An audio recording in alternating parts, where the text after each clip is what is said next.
رہا ہوتا ہے تو عام طور پہ سستی یا کوتاہی ہو جاتی ہے تھوڑی سی کہ کپڑا بدن کا جو سطر کا یہ حصہ ہے اس سے ہٹ گیا، تو دیکھنے والے افراد وہاں پہ پتہ نہیں کیا دیکھ رہے ہوتے ہیں۔ تو میرے دوستوں ایسے افراد کے لیے فضول میں وہاں پہ کھڑا ہونا ٹھیک نہیں ہے، اور جو غسل دینے والے ہیں ان کو بھی احتیاط کرنی چاہیے، اس کی ران پہ اس کی ناف وغیرہ کے جو حصہ ہے نیچے اس کی طرف نظر نہ جائے۔ ہاں میت کو استنجا کروانا ہے تو دستانہ ہاتھ پہ چڑھا لیا جائے، کسی کپڑے کے ذریعے سے ہم نے یہ کام کرنا ہے، لیکن عام طور پر جب پانی ڈالا جا رہا ہوتا ہے یا بار بار صابن لگانا یا کوئی اور معاملہ کیا جاتا ہے، میت کروٹ دی جاتی ہے، تو لا محالہ یہ صورت پیش آ جاتی ہے کہ میت کا جو مخصوص حصہ سطر کا ہے اس کے اوپر سے کپڑا ہٹ جاتا ہے۔ تو ہم نے کیا کرنا ہے، جہاں تک ممکن ہو سکے اپنی نظروں کی بھی حفاظت کرنی ہے، ٹھیک ہے۔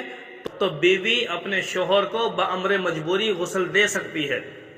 ٹھیک ہے، یعنی اس کو ہاتھ لگانا بھی جائز ہے عورت کے لیے، اس کا چہرہ بھی دیکھنا جائز ہے۔ یہ جو عرف میں مشہور ہو گیا ہے کہ بھئی بیوی اپنے شوہر کا چہرہ نہ دیکھے یا شوہر بیوی کا چہرہ نہ دیکھے، یہ ذرا غلط ہے، دیکھنے کی اجازت ہے۔ اسی طرح میت کو غسل دیتے ہوئے اگر میت کے اندر کوئی عیب نظر آ جائے، کوئی خفیہ اس کا عیب ہو، غسل دینے والوں کو اگر معلوم ہو گیا تو ان کے لیے جائز نہیں کہ وہ اس کا عیب دوسروں کے سامنے ظاہر کریں، اس کی اجازت نہیں ہے۔ ہاں اگر میت کے اندر کوئی اس کی خاصیت نظر آ جائے، کوئی اس کی خوبی نظر آ جائے، مطلب میت کو غسل دیتے اس کے چہرے کی مسکراہٹ ہے، اس کے چہرے پہ نورانیت ہے، یا کوئی اور ایسا اس کی کوئی خاص اہمیت اور فضیلت اس کی کوئی ظاہر ہو رہی ہو، تو اس کو ظاہر کر دینا یہ مستحب ہے۔ لیکن اگر کوئی عیب نظر آ جائے تو اس عیب کا ظاہر کرنے کی اجازت نہیں۔ اسی طرح میت کو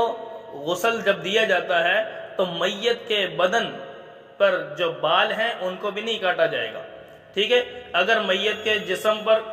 داڑھی اور سر کے بال وغیرہ کو جو کنگھی کا ہے، کنگھی بھی نہیں کی جائے گی، حتیٰ کہ میت کے ناخن بھی اگر بڑے ہوئے ہیں تو میت کے ناخن بھی نہیں کاٹے جائیں گے، ٹھیک ہے۔ میت جس حالت میں دنیا سے جائے اس کو اسی حالت میں صرف غسل دینے کی اجازت ہے، اس کے نہ بال کاٹے جا سکتے ہیں، نہ ناخن کاٹے جا سکتے ہیں، نہ ہی کنگھی کی جا سکتی ہے۔ سب اس کی اجازت ہے کہ جس حالت میں گیا اسی حالت میں صرف غسل دے دو اور اس کو سپرد خاک کر دیا جائے۔ اور میت کے لیے جو پانی گرم کیا جائے گا، بیری کے پتے اس میں ڈال لیے جائیں۔ اگر بیری کے پتے میسر نہ ہو تو سادہ پانی گرم کر لیا جائے، جب نیم گرم ہو جائے تو اس سے آپ غسل دے سکتے ہیں۔ اسی طرح ایک یہ بھی سامنے آتی ہے بات کہ بھئی میت کے غسل کے لیے بھئی نیا برتن استعمال کرو، اس کو کسی اور چیز میں استعمال نہ کرو، یہ غلط ہے۔ برتن چاہے نیا ہو چاہے پرانا ہو، اس کو غسل سے پہلے بھی اپنے گھر کے استعمال میں بھی لایا جا سکتا ہے، بعد میں بھی لایا جا سکتا ہے، اس میں کسی قسم کی کوئی قباحت نہیں۔ اور میت کو جس صابن سے غسل دیا جا رہا ہے وہ صابن بعد میں بعض جگہ دیکھا گیا ہے کہ وہ لوگ ضائع کر دیتے ہیں، وہیں پر مٹی میں دفن کر دیتے ہیں جہاں پر پانی گر رہا ہے، تو یہ غلط ہے۔ تو اس کو بھی بعد میں استعمال کرنے میں کوئی کسی قسم کا حرج نہیں، اس کو استعمال کیا جا سکتا ہے۔ اور میت کے بدن پر جو کپڑے ہوں ان کپڑوں کو بھی بعض دفعہ ایسے ضائع کیا جاتا ہے، کاٹ دیا جاتا ہے کہ وہ کسی استعمال میں بھی نہیں رہتے۔ میرے دوستو میت کے بدن پہ جو کپڑا ہے وہ اور اسی طرح اس کا جو دوسرا مال جائیداد وغیرہ ہے وہ سب کا سب ورثاء کا حق ہے، اس کو اگر ممکن ہو آسانی سے اتارنا تو آسانی سے اتار لیا جائے، اور اس کو میت کے جو ورثاء ہیں ان کی اجازت کے بغیر آپ کسی کو دے بھی نہیں سکتے۔ ہاں اتفاق رائے سے اگر سارے بالغ ہوں اور وہ اجازت دے دیں کہ بھئی جو کپڑا میت کے بدن پر تھا اس کو اتارا ہے، ہم کسی غریب کو صدقہ کر دیں، کسی کو ویسے دے دیں ہدیتاً، تو دیا جا سکتا ہے۔ لیکن یہ جو دیکھی جاتی ہے بات عوام کے اندر کہ اس لباس کو کاٹ کر وہیں پر دفن کر دیا جاتا ہے کہ بھئی یہ تو میت کے جسم پر لگ رہا تھا لہٰذا ہم اس کو استعمال نہیں کرتے، یہ میت کا بدن پہ لگا ہوا اس کو ایسے ہی دفن کر دو، یہ ناجائز اور غلط بات ہے، اس سے بچنا بہت ضروری ہے۔